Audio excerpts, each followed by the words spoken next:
Okay. Thank you very much. Good afternoon. Thank you for this wonderful opportunity. In this talk, I'm going to discuss our research on multimodal AI systems and how we leverage that for advancing education. So let's start with the research objective. Um, in our research, we are trying to enable or create an AI to enhance student academic performance and their welfare by designing a system that can provide just-in-time psychological intervention. So at the core of this system is this new kind of an AI. But how do we build this AI? Well, what we are trying to do is to um, expand natural language processing for an enabling AI. We are pushing it beyond the language domain and to include other domains, for instance, vision. Um, but what's the main question that this AI is going to address? We are trying to build an AI that can accurately forecast a student's mental health or study-related behavior in the near future, for instance, in the next week. At the core of this forecasting task is creating a model of that particular student, the model of that student's future state, because that model can then inform uh, strategies for timely intervention. And to achieve this goal, we are trying to build a system, what we call messages from a future you. This messages from a future you system will provide timely intervention based on the AI-based future states of the students. It's an interdisciplinary research. It's sponsored by Natural Science Foundation. The question is, how do we build this AI? We require data. What kind of data? This AI is built with data from students' multidimensional experiential trajectories. And basically, this data is from their everyday activities. So it's longitudinal experiential data. The way we collect the data, or the way this data has been traditionally collected, people use cell phones, people use smart watches. From the cell phone, we can get their self-reported observations about their lives. From the mobile sensing data, mobile phones, we can get their sensing data, passive sensing data. For instance, using smartwatch or mobile phone, we can get data on their step count, sleep patterns, screen time. And with mobile phones, we can get data on their self-reported mood, motivation, stress, their study behavior, and so on. But essentially, this longitudinal experiential data is not just about their behavior. It's the temporal story over time. So it's nuanced, it's complex, it's very rich. And because of which modeling um, students' future states based on their early data is a challenging task. The key challenge is the complex structure of this data. It's a multidimensional data, and each dimension is related, is dependent on other dimensions.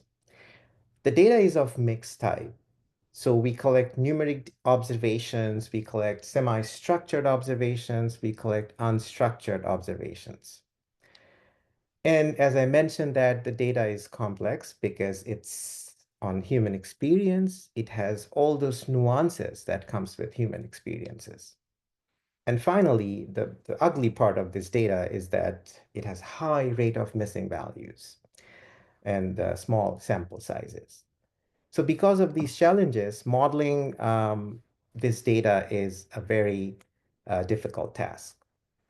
So to discuss our research on modeling longitudinal experiential data for education, I'll focus on one specific application data.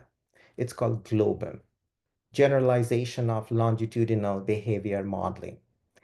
It's a data set that was collected from two institutions from about 500 students over 4 years period of time.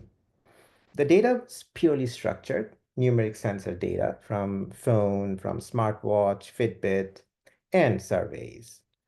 And the, as I mentioned, that early data has high rate of missing values, so does this data set. Now, the key problem that we were trying to solve from this data set was to build an AI based on data collected from the first 2 years from institution A, and then to use that model to do forecasting, solve forecasting tasks at time t prime at a different institution. So it's an out of distribution problem.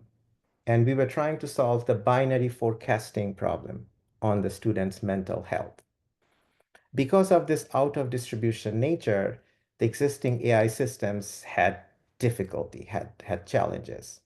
Now, the existing systems include two types of AI: traditional machine learning models, for instance, support vector machine, random forest, logistic regression, boosting techniques. And for addressing the missing value problem, they used standard imputation techniques: mean imputation, median imputation, last observation carry forward type of methods. The other kinds of methods that existing approaches include are deep learning based systems. Now, in deep learning, they use different kinds of neural networks. And again, for imputation, they use standard techniques. The interesting part is that with all these different types of machine learning and deep learning methods, the performance for out of distribution forecasting was not so great.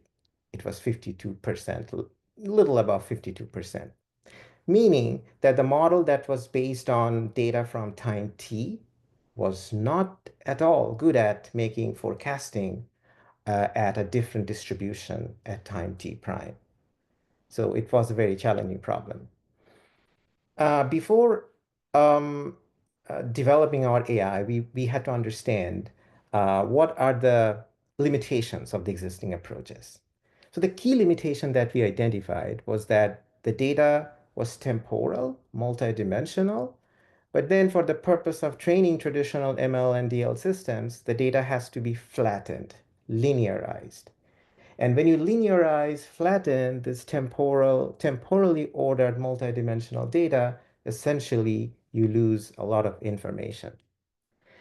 The other key problem, the other key limitation that we identified was that the data contains nuanced human experience. But the AI that they were using, that AI was not equipped with engaging with that nuanced human experience.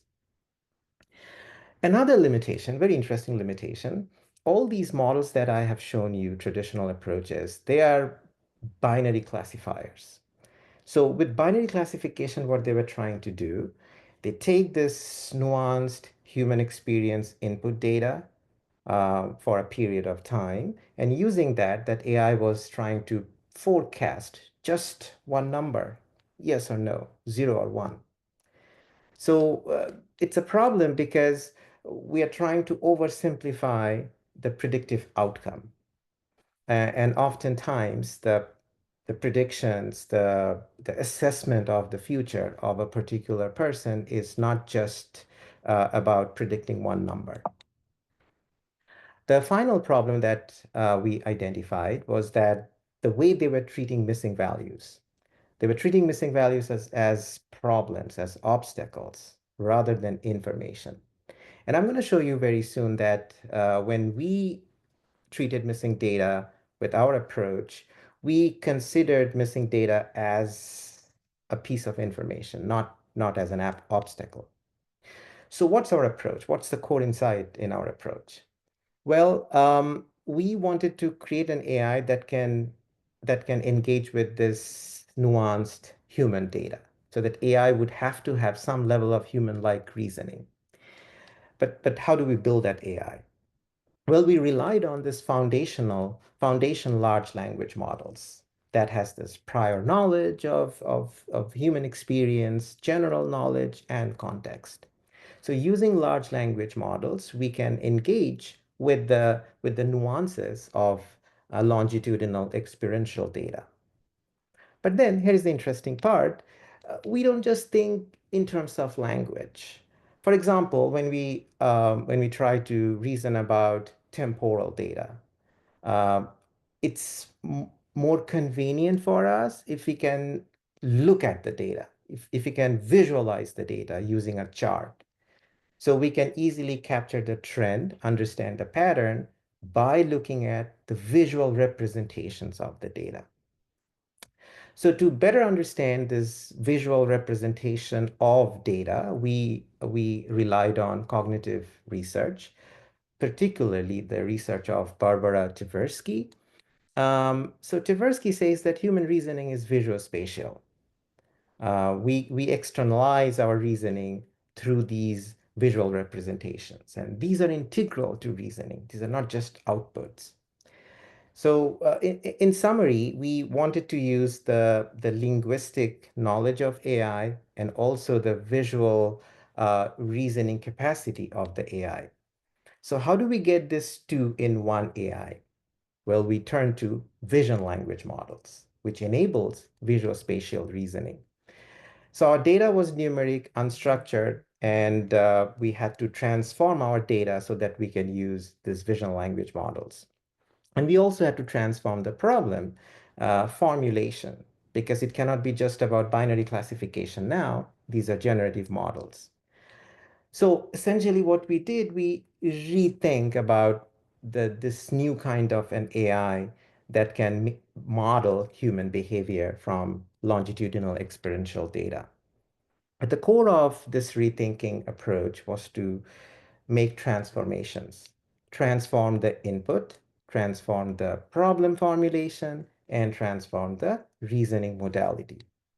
So when we say input transformation, what I mean is very simple. Our data was purely numeric sensor data. So we had to convert the data into text first, then into visuals. And there are some existing methods that we try. The first three methods that you see, these are existing methods, which essentially verbalize the entire sequence or create some kind of summary. But we found that those methods were not doing so well. What we proposed is creating a meta narrative, contextually rich narrative of the longitudinal data that these large language models can better understand. For handling missing data, traditional approach would do some statistical imputation. And by doing that process, it will lose contextual meaning. What we did, we replaced the missing values with contextual description of the cause of missingness. So if the data was not available because the phone was switched off, that information was used as the imputed value. And we found that this was a very effective approach because it preserves the causality. It can convey the information of the reason of the missingness to the LLM, which we found quite effective. So as I mentioned that we just don't think linguistically, we can reason better sometimes with visuals. And for that, what we did, we took the features of our data, and from each feature, these are temporally ordered features, we created charts or heat maps. So we had this complete visual spatial transformation of the input data. We had the text meta narrative, and for each feature, we had their visual representations.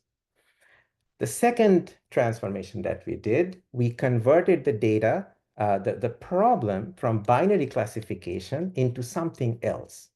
Because we understand that the model that we were using, that were generative models. They were good at creating narratives.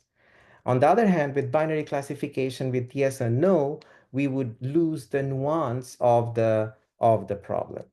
So essentially what we did, instead of wanting the model to do binary classification, we wanted the model to generate a prospective narrative, the narrative about the anticipated future states. And it is inspired by cognitive research on episodic future thinking. Um, so we did a small experiment initially. We saw that without using the visual, if we just use the text meta narrative and train a large language model to create the output narratives, the performance was very good because we found that there was a 14% increase in the performance just because of this natural language processing technique of using meta narrative without using the visuals. So then we pushed, our approach farther by including these visuals with the text. So on the left-hand side of the figure, you see the multimodal input transformation. We take the numeric data, we create the text narrative, we create the visual representations. And using this multimodal input data, we train the vision language model so that the vision language model can output a narrative, can generate a narrative about that person's future. And from that future narrative, we can extract whether that person would go through high depression or not. So it's a complete transformation of the input and the output and the reasoning modality. And by using this novel approach, what we found is that our performance increased over 20% of the traditional approach. So you can see the entire performance progression.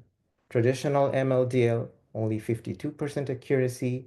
LLM-based NLP approach, 67%.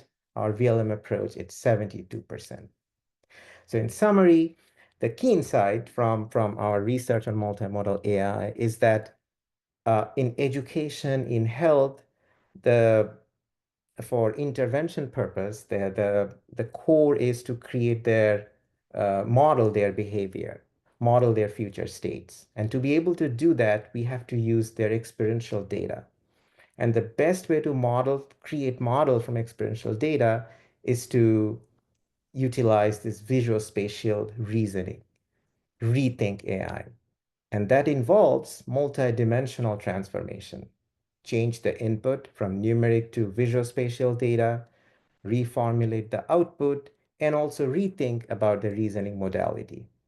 And when you combine these different transformation, it really opens up a new frontier for socially impactful AI design. Well, that's it. Thank you very much. Thank you. Thanks for the interesting talk. If anyone have any questions, they can type in the chat. In the meantime, I had this one question that you talked about this using this visual clues to improve the performance. I was just curious about this that have you observed is like the amount regarding the amount of data. So if you use just only the text modality and there is this contrasting case where you are using this text and vision model. So do you like think that the same amount of data is required or like for the visual for this visual clues and all you need more data compared to the text data? That is just one thing I was just curious. Yeah, that's a very interesting question. For a fair comparison between the text-only model, we use the same amount of data. And with that same amount of data, I mean, we didn't have a lot of data. That was a limitation. Had we have a lot of data, we could have done more experimentation. But with the limited amount of data, what we have seen that even that amount of data could do a lot of improvement. So, I mean, we are hoping that we will get a larger data set so that we can do more experiments. But unfortunately, for this kind of research, you don't get a lot of data. Yeah, yeah. Expensive to collect data. Okay. Okay. Yeah, that's the question that I had. Okay. I think we have one questions. Um, So this question is from Dr. Opsa Gilo Wakuma. He's saying very interesting area. How to take input data, EEG or LE, for behavioral modeling. If we use multimodal data, facial, text, EEG, it looks good. I think that's what this question is. Yeah, so what I understand from his question, if the data is EEG, how do we essentially transform that data into a way that we can use vision language models, right? Um, well, if you think about the EEG data, it clearly is visual, right? But then there are ways to describe that data, and people have described that data in text. So the question here is what kind of textual description would be useful? And I'm going to show you one quick thing here. We experimented with different ways of verbalizing the data. One could think that if I just describe the entire data, for example, the complete sequence, that would make a very good engagement with the LLM, which was not the case in our research. We saw that if you provide too much information to LLM, it will get confused. It will not be able to focus on the core part. So we had to invent a new way of verbalizing our data. For EEG data, you really have to be creative and figure out in your domain what's the best way of verbalizing the data, not to provide too much information, not to provide too less information, but how do you really capture the rich information captured in your EEG data?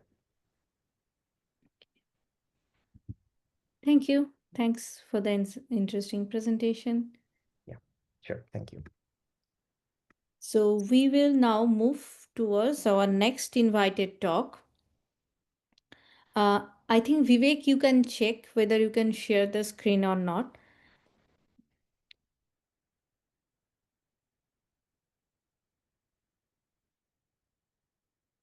Are you there, Vivek?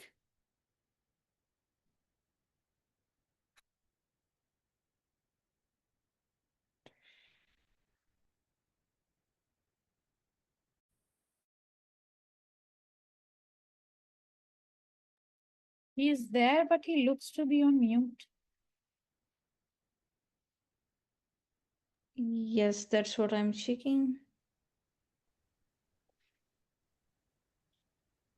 Hi, Oh, Prachita. yes. Okay. Hello, everyone. Yeah. Am I audible and visible now? Yeah. Okay. So, Great. I will quickly yeah, check if there is an just option to share my screen. yeah, let me just give a brief intro. So now we have Vivek Kumar as our second invited speaker. So he's a senior researcher at the chair of open source intelligence in INF 7 Institute for Data Security, Germany. Today he will be talking about towards empathetic AI, safe AI practice in behavioral therapy. Stage is yours. Sure. Thank you. Uh,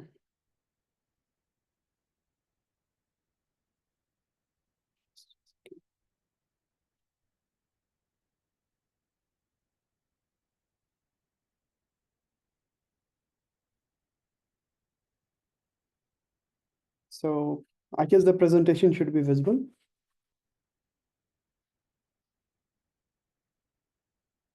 All right. Yeah. So thanks for the introduction. And I'm Vivek. I largely work in NLP practices in psychology, military psychology, criminal psychology, and in general, mental health and behavioral therapy. So today, through this work, I'm going to showcase how uh, we can practice optimal ways of using the current generative AI and the much hyped large language models in psychotherapy and psychology, which is kind of a very sensitive domain. Yeah. So I will quickly run through that, how we are obsessed with using LLMs for doing everything, and how this evolution of LLMs happen and what is the hype, and going through certain very crucial limitations and the challenges which we face while using the larger language models. It could be hallucination, parroting, and the different kind of biases that being induced in the process, and reflecting onto what could go wrong in like really serious sense in those sensitive domains. And then we will focus upon how, with the minimalistic human intervention, how we can develop a very plausible MITI or MISC coding scheme, which is the standard practice in psychotherapy. And then we will see that how these kind of methods being used for data generation could lead to several biases, and how we can keep it at bay using the best practices. And this also defines our steps towards the responsible AI. So let's get started. So for the very starter, so as we know that LLM right now is doing everything, from code generation, code debugging, writing essay, writing our daily reports, even in the offices, and asking the things we shouldn't be asking. Lately, we also encountered that large language model has been sent to subject to several exams. They were passing the United States medical exams with a very marginal score. There were also claims that they are passing the law exams and business administration exam. But lately, with a very recent research article out from the Apple, which turned out to be very controversial, we did notice that there is a logical part or the inherent ability to infer the knowledge. World knowledge is slightly missing in large language models, which might not be indicating to the best practices we are doing.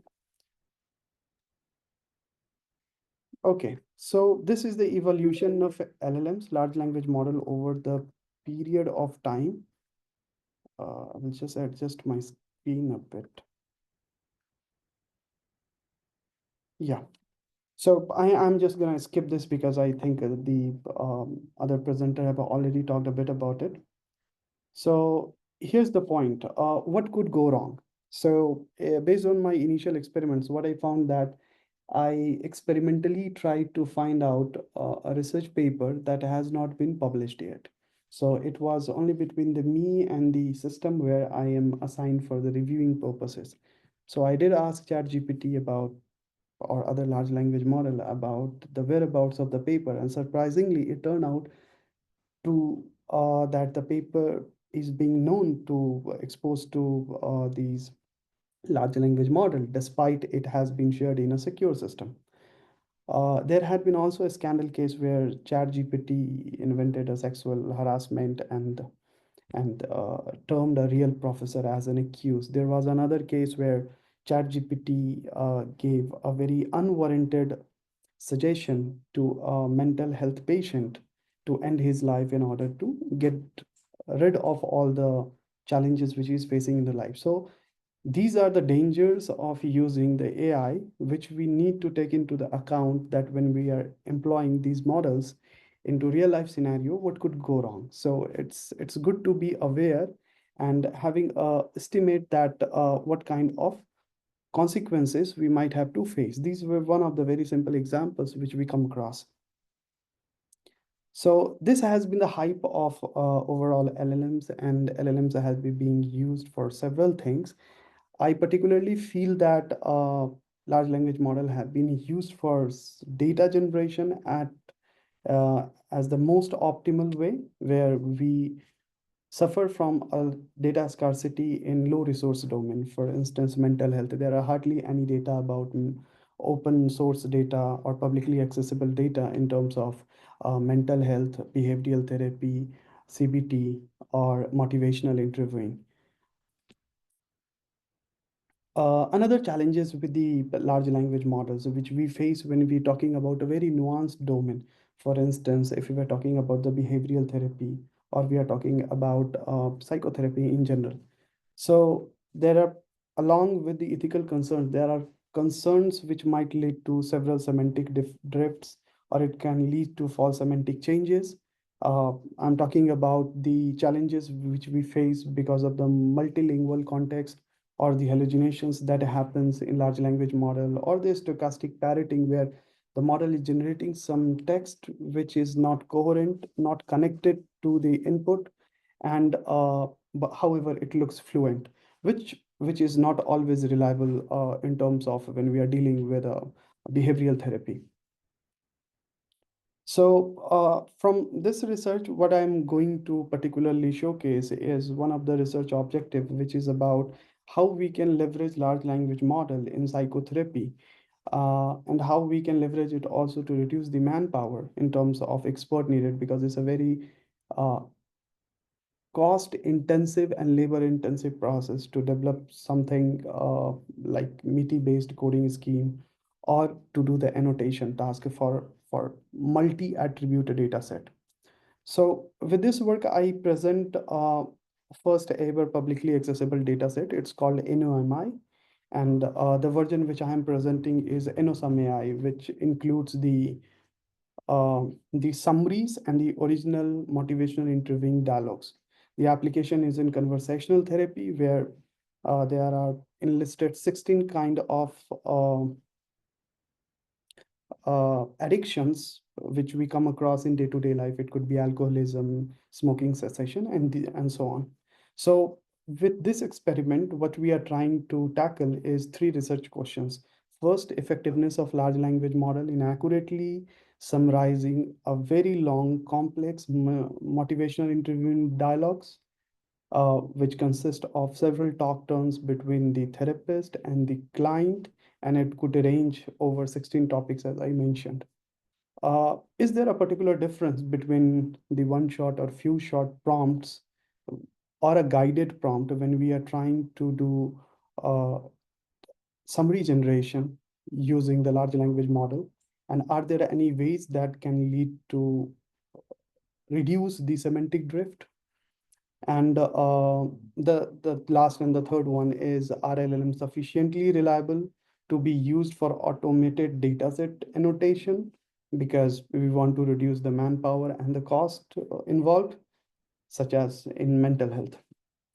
So going forward, so we have taken 6 important attributes from the MITI coding scheme, which are evocation, collaboration, autonomy, direction, empathy, and non-judgmental attitude. Out of several different attributes, the reason of selecting these 6 are because they are more appropriate for this data. They are equally available in all sense to all the sessions, MI sessions, which we are undertaking for the experiment purpose. This annotation scheme consists of 2 stages. First, on a Likert scale of 5, rating, annotating the original MI sessions over all these 6 attributes on a Likert scale of 5, then generating a guided summary for all those MI sessions, and then further on the same attributes on a Likert scale of 5, annotating them to see how well the large language model have been able to capture the domain intricacies, the context, the flow of the therapy, and anything which is very important and decisive in these entire MI session, for instance, sustained talk, change talk, or the notions of neutral talk. And we also see that if there is some deviation, by that I mean, if there is a sustained talk, we also want to know that if the summaries is more indicative of a neutral talk or a change talk, which is entirely a complete misinterpretation of the actual MI session. So here we go. So this is one of a very clear sample for a target prompt where you guide the process of summary generation by feeding the large language models a notion in the prompts, whether be it direct or through the API, that the models should evaluate the presence of all the 6 attributes, namely evocation to non-judgmental attitude, and explicitly mention that how it is being captured, how it is supposed to be captured. So there are 2 kinds of dialogues which we are having in the pool of our entire data set. One is high quality and one is the low quality. Practically, there is no low quality MI session. All the therapists are trained to give highest quality of the therapy. It's just that the machine do not understand the distinction between a standard practice and a non-standard practice. So there are some synthetically generated and expert annotated low quality sessions, which on purpose are of inferior quality and shows lacking in terms of following the conduct or the psychotherapeutic principles. So this is a summary that is being generated for a MI session, and it includes comments for all of these 6 sessions, 6 attributes in entire session. So this is the overall development pipeline. So we start with a NOMI dataset, which essentially includes a motivational interviewing. Then it is subjected to a 2-stage MITI-based annotation scheme. Then the data is being processed in a format that the therapist and the client utterances can be fed. Out of 13 large language model, I particularly present here 3 plausible large language model, which are more sought after, like Gemini, ChatGPT, and DeepSeek, because some of them are the newest and some are the more capable one. So through this generation, first the MI session is being annotated, and then the summaries are annotated. And then NOSMI dataset, which at the last of the slide I have mentioned the link to access this publicly accessible dataset. And these annotations are being treated now as a multi-level, multi-class classification problem, or in another way, they can be understood as an annotation task. So we again use Gemini, ChatGPT, DeepSeek, and other models to classify or annotate those summaries on the same scale for the 6 attributes for each of them. That means that the data, the summary generated by ChatGPT is being used by all the other models in order to understand the overall contextual enrichment and the semantic drift for each of the model. And then final human evaluation is conducted to see what are the outcomes, what is the deviation, how plausible the synthetic data are, what is the understanding, what are the knowledge gaps, and what are the directions further for instance, like post-instruction tuning or human in loop, and these kind of strategies that can be employed in order to enhance the understanding of the large language model. The another way could be knowledge augmentation, like a very controlled manner language augmentation on a very specific data that would lead for domain adaptation. So this is result consolidated for 3 models, which is DeepSeek, Gemini, and ChatGPT, that shows the deviation for all the 6 attributes. So each of the model is subjected to each of the summary generated, and this is the score which we rate. So what is this metric? This is a new metric which we have devised to understand the deviation. So for instance, for a MI session, if empathy is being scored at a score of 4, that shows high empathy content in the original MI session. But if the model is predicting the empathy level as 2, then the difference between both of them is -3. So in that case, we see that there is a change in the polarity. So this metric is devised in order to understand the deviation from the scale on a scale of 5. So it could go up to +5 to -5. So with this metric, we are able to understand whether there is a change in the polarity in terms of any of the attributes, or if the polarity is retained, but there is slight difference between the understanding of the large language model and the human annotator. So this is a score plot for all the 6 attributes, and this box plot actually shows the overall inclination towards the value. So we can see that, for instance, for evocation, we see that on the 0 scale, the models, all the models, like starting from the chat GPT and to the DeepSeek, we see that there is a slight deviation for chat GPT towards 1. So that means that most of the samples in the test samples which are being used received an annotation or the score from the models in positive direction. So it is not overly positive, but at least it is positive.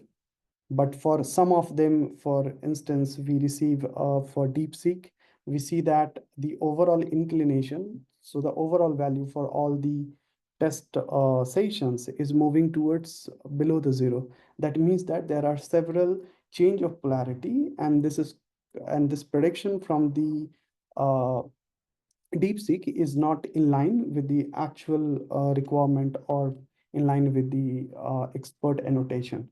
I forgot to mention that the experiment has 2 sets of processes. One is the one shot and one is the few shot. As I mentioned before, the MI session could be of low quality and could be the high quality.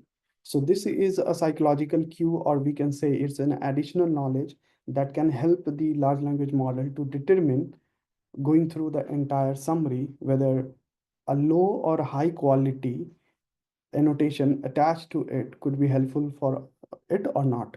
So in that case, we conducted experiments in two sessions. One was one shot and one was, we call it few shot.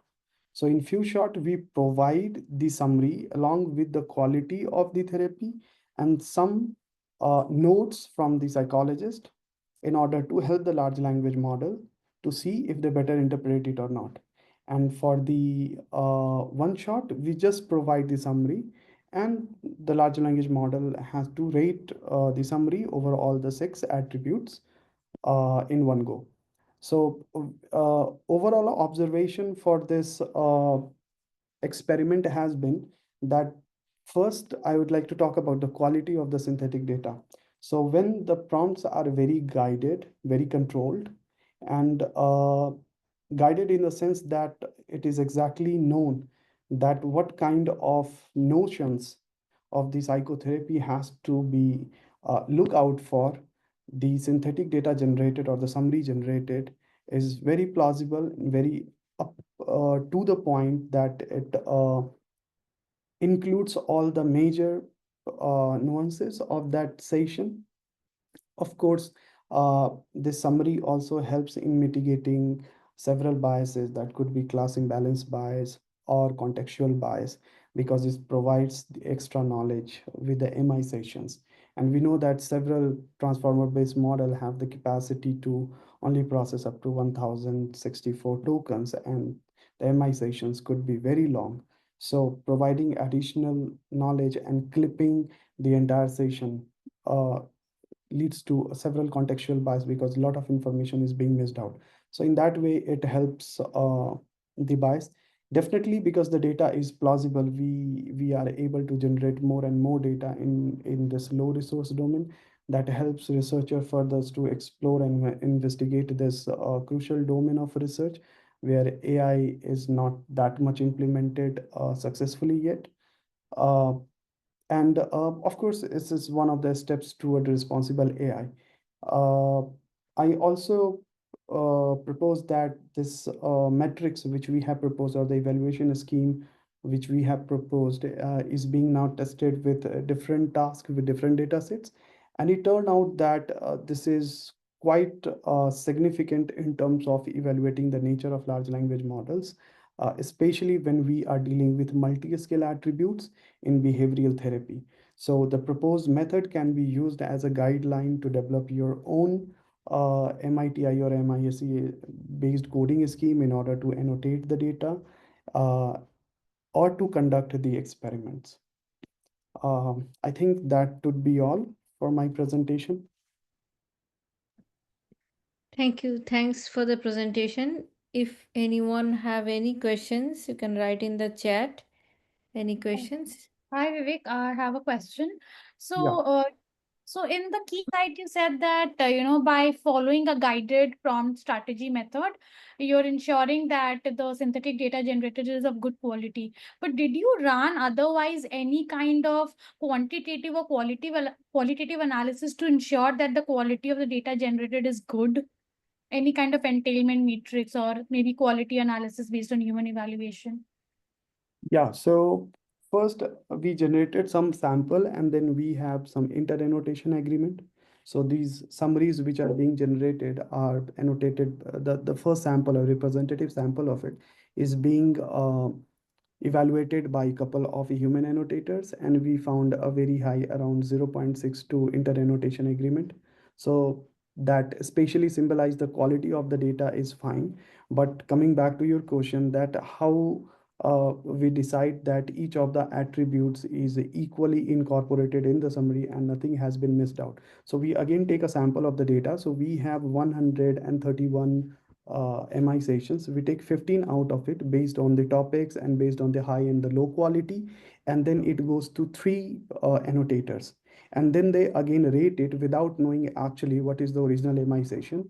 Based on the summaries, they again rate it and rate it over the six attributes. And then we calculate the similarity index for all of them, which turn out to be in agreement close to 65 to 70%. But in most of the cases, the polarity was not changed. So that, by that I mean, if a conversation is marked as a sustained talk, the summaries likely, or 90% or 95% of the case, it turned out to be, it is marked as a sustained talk only, and there was no significant notions that could indicate that it is otherwise. That means it is sustained talk or neutral talk. So there was like samples and different kind of experiments being conducted with the expert annotators in order to understand that how we assess the quality of the summaries, if they are in agreement, and if they are following the standard psychotherapy notions which we have introduced in the MITI based coding scheme. But in both these cases, you're actually asking the annotators to give a score, right, based on 1 to 5 or whatever. Right. But say the generated summary based on any kind of chat GPT, for example, has hallucinating. Do you also report some hallucination score as to if your generated summary is hallucinating? Okay, yeah. So for that, there is another metric which we call the MI linguist, which captures the linguistic dimension of the generated summaries, not the psychotherapy part. So it maps the content of the entire MI session and the summaries. And that is also being taken out for 15 representative samples, because it's a very expensive procedure to involve a lot of psychotherapists for Right. several tasks. So we again conducted over 15 samples, and we found it to be in agreement, like, so that the basic standard, which is up to 60% of the inter annotation agreement. But given that the task is challenging because it's a multi-scale attribute inter annotation agreement calculation, so we understand that we cannot score as high as 75 or 80%, which could be the standard, but 60% in those cases are very acceptable norms. Out of 15 samples, only 60% agreement. Do you think it's good enough? Yeah, there is a very useful evidences in research that suggests that when you are doing inter-annotation agreement and you are calculating uh, Felice kappa and non-Cohen kappa, that is the more number of annotators when introduced in a very subjective domain, and when the annotation scale is multi scale and the Likert scale. So for instance, if I increase the Likert scale from 5 to 10, the agreement will further go down. If I reduce the number of attributes and keep it at 1, the agreement will go high. So the calculation is not done based on each of the attribute, but cumulative, which is going to be definitely low, because uh, if a high quality MI session is there, we know that the empathy is high, and if we calculate the inter annotation agreement, it's going to be above 70%. So what I'm reporting is the cumulative agreement and not individual uh, scores for each of the attributes. Okay. I Okay. think we have one question here from Dr. Opsagilo Wakuma. So the question is how to integrate to low resource languages rather than English languages, how to complete domain adaptation in these scenarios, not clear how to address biasness and handle security. Okay, so my way of handling domain adaptation is in previous work which I have done, which I very frequently use, is knowledge augmentation. So if there is a low resource domain, there is a lot of web-based knowledge available in terms of knowledge graphs, ontologies, triples, or other information that could come very handy in terms of enriching that particular domain. So there is a way to integrate that domain knowledge into those data which are quite imbalanced or very scarce in nature. So in indulging or incorporating those knowledges into those data set, input data set, increases the chance of better classification or reduce the uh, uh, classification misclassification errors, because you're providing more context for the models to like understand the overall nuance of the input data. So I suggest maybe you can look up to a paper. There is a paper called KLM, Knowledge Language Model, uh, in a scholarly domain. So what it does is it uses the knowledge graph, injects directly the knowledge into the input text, For instance, if Rome is capital of Italy and there is an input text where you mention Rome, but somehow you use this triple Rome is capital of Italy into it, you are providing the extra knowledge. So this is one of the way how you can tackle the domain adaptation issues, I guess. And security is very subjective. I think it is very use case basis and in particular task based. So I think it's need to be defined how you would handle security for the task at hand, because that depends upon the data, the model you use, and the nature of the task. And another question was how to integrate to low resource domain rather than English language. This was the question. Yeah. Exactly. So I think machine translation is very uh, is at a very advanced stage now, where we can have very realistic translations, and we can employ a little amount of annotators or the domain expert to evaluate the translation quality, and then we can do it at a scale. This is actually a way many people are doing, even in Norway and other languages countries where languages authentic data in particular languages are very scarce. They are doing using the domain which has using the language which has a lot of data, and then translating it for all sort of data. Okay. Thank you. Thanks for the presentation and all the answers. So I guess so with this talk we are going to end today's session. Tomorrow we have another keynote talk. Thank you everyone for joining. So we will end today's symposium here. All right, thanks